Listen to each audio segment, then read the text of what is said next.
job, boys. Guess that Eggman was a fake after all. Of course it was. Wrong? Listen carefully. There's a jungle just to the north of here. Go there immediately. Got it. You know what? Our client sure seems to know a lot about this Dr. Eggman guy. Definitely an agent. A relative, perhaps. Strangely enough, I had the same weird feeling about our client's real identity. It could be you-know-who. How utterly interesting. Welcome back to Sonic Heroes, and... we're at one of my least... Actually, you know what? No, this is my least favorite stage in the game. It's Frog Forest. It's...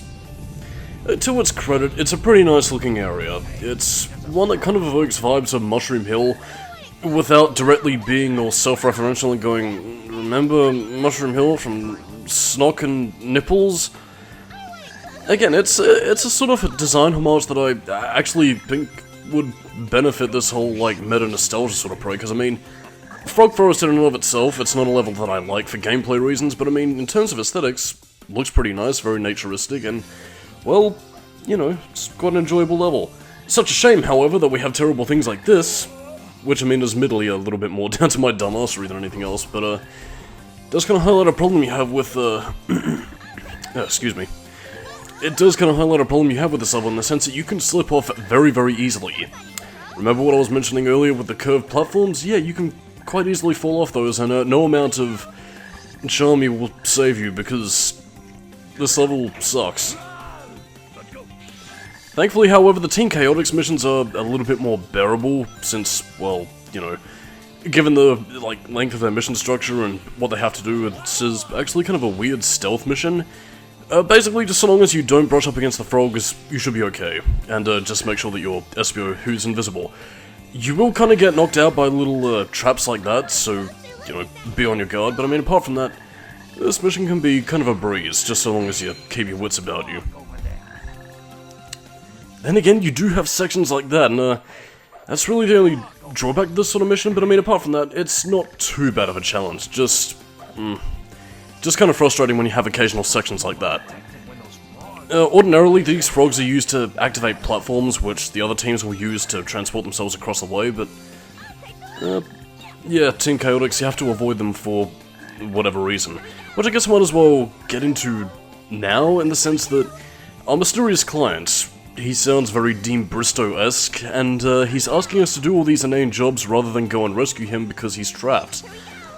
Why is he doing this in areas that literally don't affect him, like finding the hermit crabs, which is the mission in Seaside Hill, or I mean, I guess trying to avoid detection doesn't really make sense, actually. The frogs aren't really dangerous. I mean, they make it rain, and then they just kind of hop along, so what's the deal? And I mean, even the next mission, which is, you know, finding, like, a couple of lost Chow, how does that benefit our client in any way? I mean, I can understand some, like, the next mission that we're going to be doing with Team Chaotix, which is in Hang Castle, you know, involves us having to, you know, unlock our way into the castle itself, so, you know, that does make sense in the sense that we're trying to get closer to who the client is, but... yeah, at the same time, though, like, I mean, it seems to be a real lame excuse, and unlike Shadow, which actually did have some context to their missions, like, you know, destroying the Black Arms or gun soldiers, here it's just sort of video game man does video game things, which, in a way, is kind of frustrating to me, because, you know, at the very least, Shadow and its mission structure at least had a purpose. Here it's just the Chaotix kind of screwing around, which, I mean, I'd be perfectly fine with, if it wasn't for the fact that, you know, they've already been hired for a case to find, you know, their clients, so it kind of comes across as them just sort of screwing around because the game tells them to, rather than the client themselves.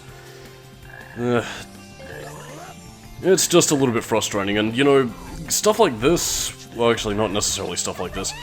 If they were to make a Team Chaotix video game, I guess maybe, like, kind of mixing together, like, elements of, I guess maybe the Yakuza games with, like, maybe a little bit more speed-oriented, or, no, maybe even not necessarily speed-oriented, just with a slightly more combat-intensive system. Actually, pretty much, I guess Judgment, actually, for those of you who've played it, that's a Yakuza spin-off, would actually be kind of perfect for, like, a Team Chaotix game, because, I mean, Yagami in that game is a detective, and, well, you could kind of have, you know, the Chaotix going around, solving cases, earning money, and, you know, kind of undergoing their own plots, so, I don't know, I think it'd be a pretty fun Sonic spin-off, and probably one of the more worthwhile games, and plus you could, you know, give it to one of the main studios that Sega has at their disposal, so, I mean, Verdant Grounds a spin-off, and plus you can actually have a developer that's rather confident rather than Sonic Team. Well, I mean, I guess I'll stay my tongue on Sonic Team for now, because I'm very curious to see how they'll handle Project Sakura Wars 2019. I mean, I know it's already out in Japan, and I think you can import it, but I mean, I'm just waiting for the official release. So, I mean, I think I'll stay my tongue on Sonic Team's abilities until I sample some of their other games, because I haven't really had that much experience. I mean, I do really want to try out Knights. I mean, I like playing Puyo Puyo, which, well, I mean, puzzle games are simple and absolutely nothing like this, but I mean, Puyo Puyo is fun. I don't know. I mean, the point is that Team Chaotix as a spin-off game I think could work, and especially since you have games like Judgment and Yakuza already kind of fitting that mold. I don't know, like, just having a Sonic version of, like, you know, that sort of world, and, you know, seeing Team Chaotix solve crimes and kick some ass. I don't know, I just think it'd be really fun. Especially in the hands of the Yakuza team. Actually have the thing posted up on the wall. Yes, the Ryuga Gotoku studio. I don't know, just kind of throwing out ideas, and if you really want to make a spin-off that's worthwhile, I think that'd be the best way to handle it. Because I really, really don't want it to have the whole sort of sumo digital, like, Sonic Freeriders lazy, oh look, it's just characters standing in a static backdrop because, fuck you. But it's also around here where we also start getting some of the tougher enemies, like the, Titans. Well, they take a lot of hits to beat, and basically it's kind of similar to the whole switch and beat enemies to progress situation from beforehand, where usually they'll be standing around gunning a cage, and it's just frustrating all around because it's basically a bigger pain in the ass than it needs to be. And yeah, for people who criticize Shadow the Hedgehog for being very un-Sonic-like, well, yeah, take a look at Sonic Heroes giving you the very few instances of speed through automated set pieces. That's not actually a criticism I'm necessarily putting towards the modern Sonic games in general, though, that's just... I don't know. Oh, by the way, you also can kind of glitch up there, because I've had many an instance in the PS2 version where I'm running through that loop, and I'll suddenly end up hitting the water and drowning. Not a very fun time. Also, another interesting thing to note is also that the Chow models were reused from Sonic Adventure 2, so, yeah, way to reuse your assets, I guess. Well, I mean, it's not as if the Chow play a very big role in the games, anyway, besides, well, Sonic Heroes, really, but that's only related to Cream's story. And, I mean, even in that case, like, I guess maybe they couldn't port the A-Life system from Sonic Adventure 2, or anything else. I mean, they did have that sort of thing for Knight's Journey of Dreams, so could have brought it back in, like, Unleashed or something or other. Who knows, I mean, maybe if the, rumoured Knight's Dream Wheel, ever comes into fruition, maybe we could have, like, I don't know, like, maybe a potential Chow Garden return, if, assuming that Knight's Dream Wheel is, like, an actual full-fledged console game. And, you know, they do legitimately give us, like, a new variant of the A-Life system. I don't know, I think it could be interesting. Excuse me, miss. I was wondering if I could ask you something. If it's about a date, it'll have to wait. Date? You think this is a joke, you little brat? Now hand over that chow nice and easy. I bet you're the ones who took chocolate chow. What? It's not nice to tease my friends. Yeah, time to rock and roll! So, yeah, we also have Team Rose and their very cheese-tastic pop-rock theme, which is... it wounds me, but I mean, it's actually musically kind of alright. Yeah, I don't know. It's peppy, and I think it does kind of fit Amy more than it does the rest of her team, but... whatever. Anyway, this fight is pathetically easy, and, well, you're kind of noticing a pattern here, how basically all fights pretty much start by, "Hey, you looked at me funny! Let's fight!" Yeah, that's about all the justification we really have to fight in this game. But this is our duty. A real shame, really, especially when it comes to Team Sonic meeting Team Dark. Talk about a huge misunderstanding. Yeah, sure made fools out of ourselves. Nothing new for you, Vector. What? You were the first one to jump at the chance. No time for arguing. Now's the time to be on guard. It's very mysterious around here. Ah, yes. Our next mission. One that actually makes sense because we need to open the door so we can get deeper into Eggman's base. I will admit, I do really like these levels. I mean, I do think they're a little bit long-winded for both Team Sonic and Team Dark because this is kind of late game where things start to really go a little bit longer than I really need to be, but I mean, aesthetically speaking, I do like the Hang Castle levels of Sonic Heroes. Particularly the next one that's coming up. Well, not the Team Chaotix version, which is why I'm showing off Team Dark for that one. But I mean, atmospherically speaking, this level is cool. The music's pretty nice. Well, I mean, more so Mystic Mansion than Hang Castle, but again, it makes up for it with some pretty nice visuals and level design that is pretty reasonable. I don't know. I will admit, I do kind of prefer Cryptic Castle from Shadow the Hedgehog because I think it nails the lighting a little bit better, but again, what Sonic Heroes also has is the whole castle getting flipped upside down sort of vibes about it. So, you know, you get some interesting stuff to play with. And basically what we're doing here is looking for keys to get inside, because I guess the client forgot about his looking under the potted plant beneath the welcome mat. I don't know, maybe he had left it in his other pants. Who knows? I don't know. I mean, again, maybe this is just my, you know, horror junkie talking, but it's nice. This does also introduce us to a few interesting enemy gimmicks as well, like you have the magicians there, which basically can create like a little circle thing that can zap away your rings, or they can also turn around and heal other robots, because I guess the Sonic team was still in their Phantasy Star sort of vibes. Well, I'm pretty sure Phantasy Star and the Skies of Arcadia thing was kind of developed by a different department. But I mean, regardless of such, still fun. I mean, Yuji Naka did work on the original Phantasy Star as the designer of those first-person hallway dungeon crawler kind of things. So it's all connected. I kind of wish we could have had like a new Phantasy Star game though. I mean, not the online stuff, but I mean like a legitimate game. I don't know, just have a lot of fun memories actually, because whenever I booted up the Ultimate Mega Drive collection, just having fun really. Like, I mean, like, when it comes to, like, very ancient RPGs, like, and all that kind of stuff, Phantasy Star is generally the first that comes to mind, and, I'd honestly be hard-pressed to say it's one of my favorite Master System games. I mean, again, I've got very limited experience with the Sega Master System, but Phantasy Star 1 was one of my joys. I also really like the character design of that game, for what little times you can see it in decent detail. And of course, it will always forever have the beautiful line of, "This is the home of Alice," spelled with an S, because, I don't know. English translation was, I guess, a bit patchy back then, if at all. Then again, I don't know if the Ultimate Mega Drive collection had, like, kind of like a Metal Gear 1 and 2 sort of thing about it, where, like, they updated the translations to fit modern audiences. I'm gonna say no, but then again, I don't know. It could have just been a straight porting job from the original Master System cartridge. Speaking of which though, like, I mean, I really do kind of wish, like, if they ever re-release one of those, you know, like one of those collection packs ever again of, like, a bunch of games. Not necessarily as, like, one of those console things, like, you know, the PS1 Mini or whatever.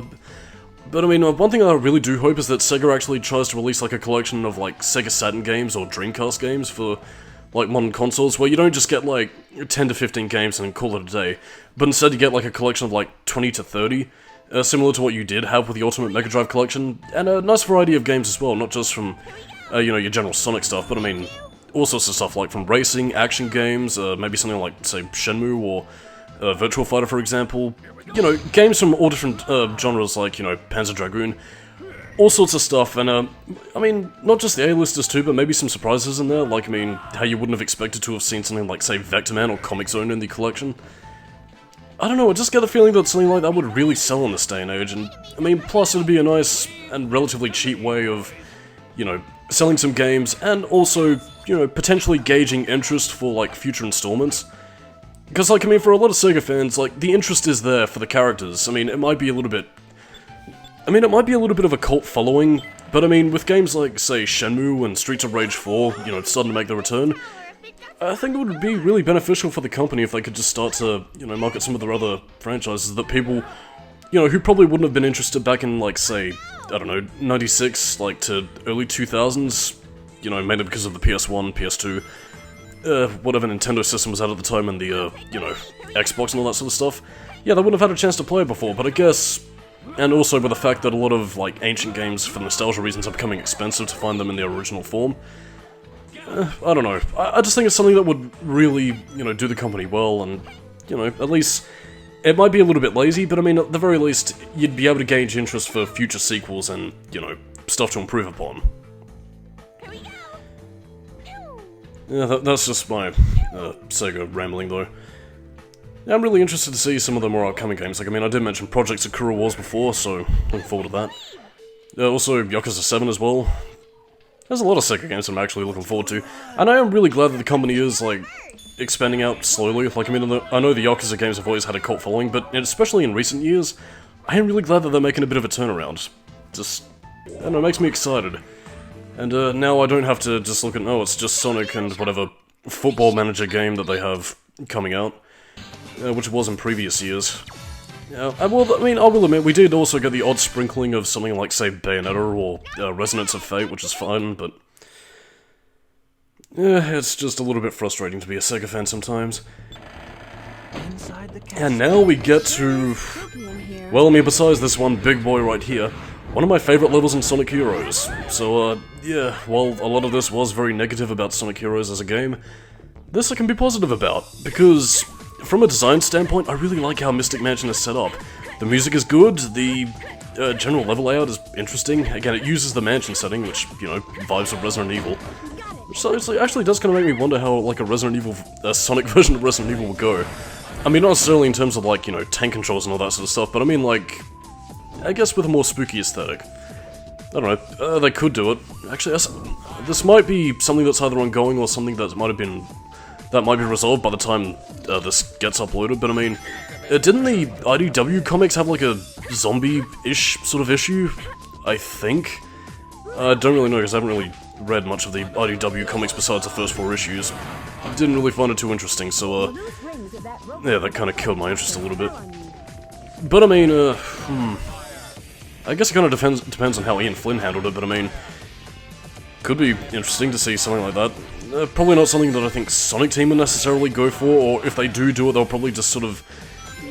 they'll either treat it for comedic reasons, as is typical of the Lost World Team Sonic Racing ilk, with, you know, the Pontaf or Pontaf imitators, or they'll probably treat it like Sonic Forces, where they'll kind of brush across the concept because of time, laziness, and, I don't know, I guess no real passion for what they're working on.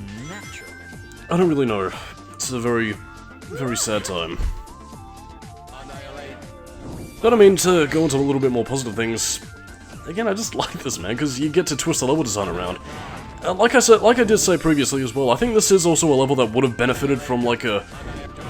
you know what, I'm gonna say it flat out here, this should have been the level in Sonic Generations.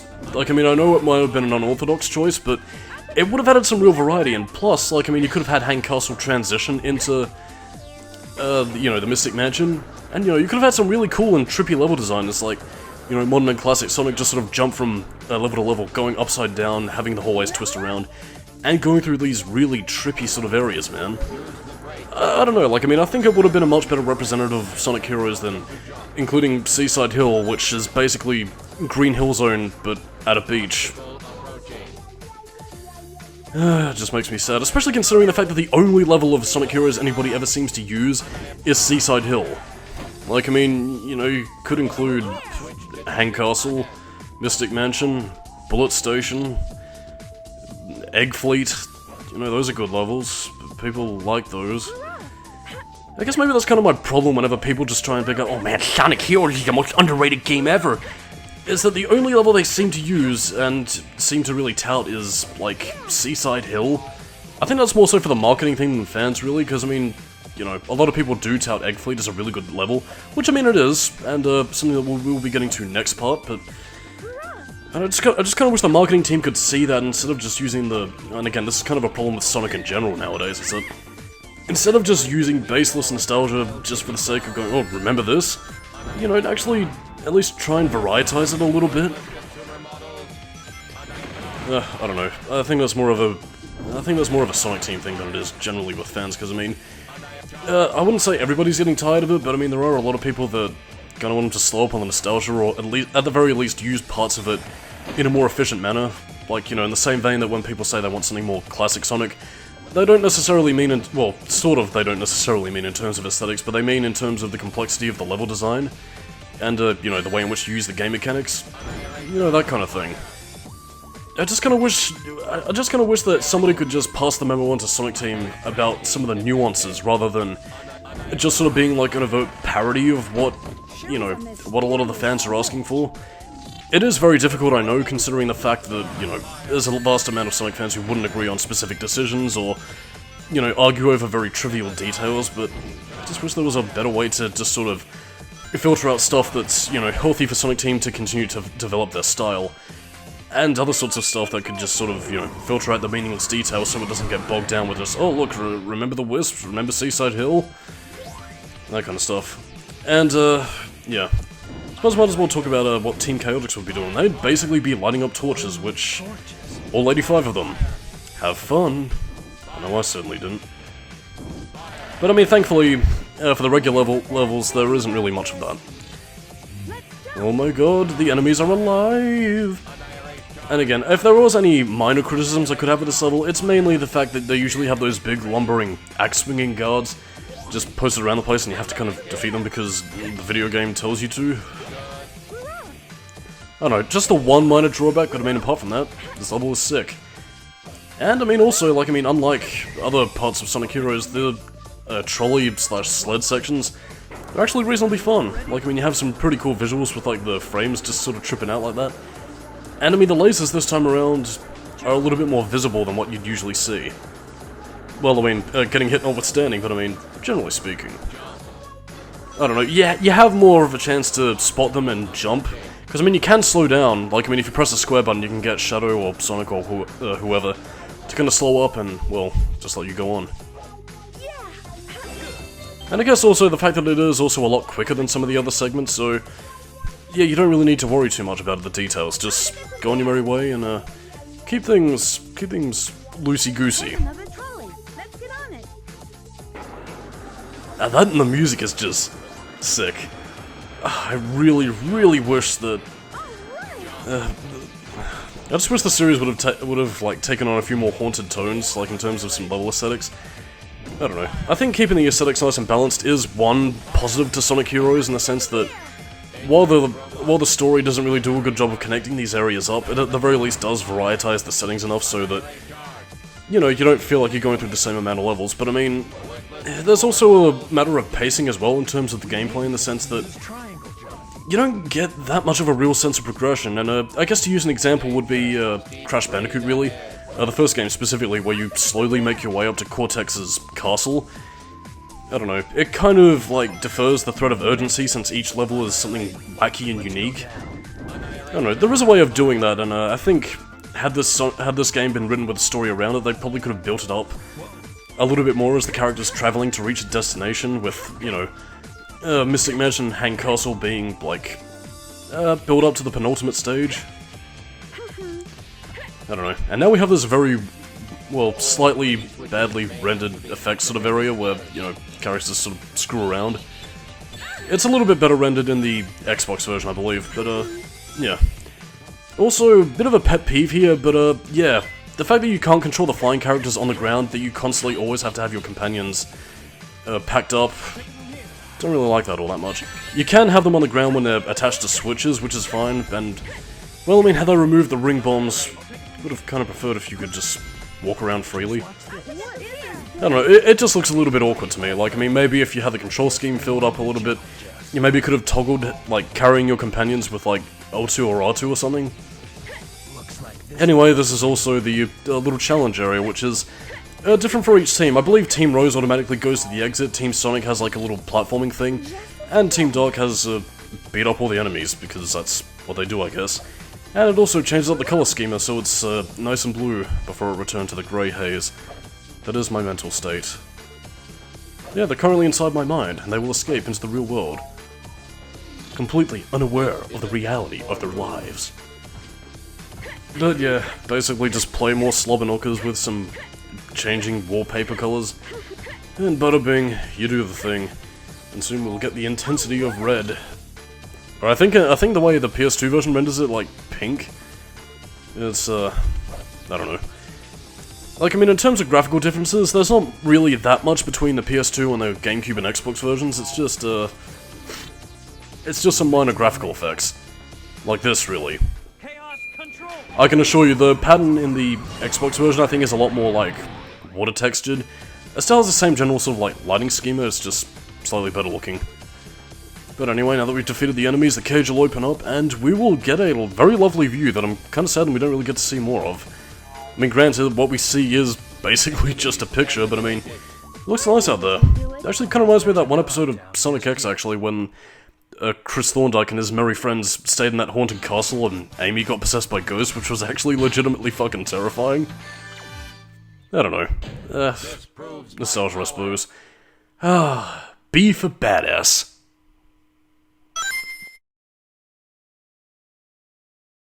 There you are, you mustache moron! He's the one, right?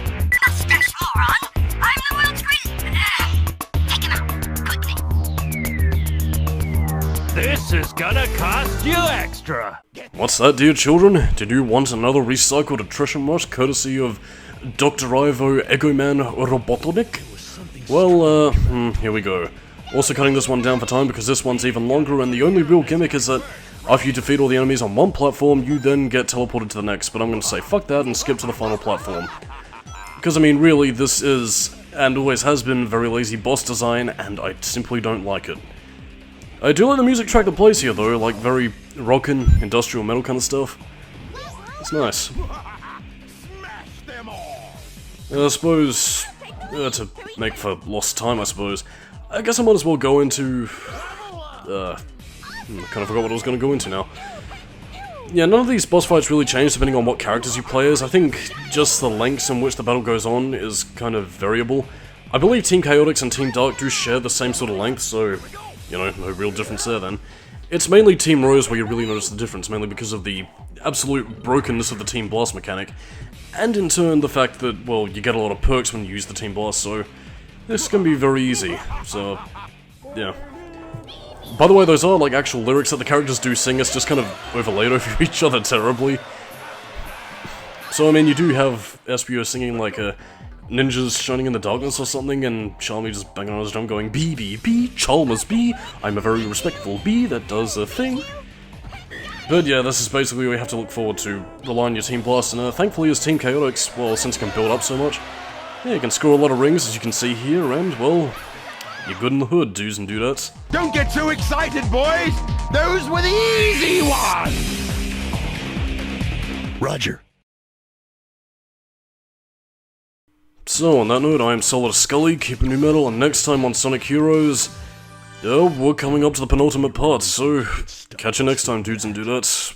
See you then.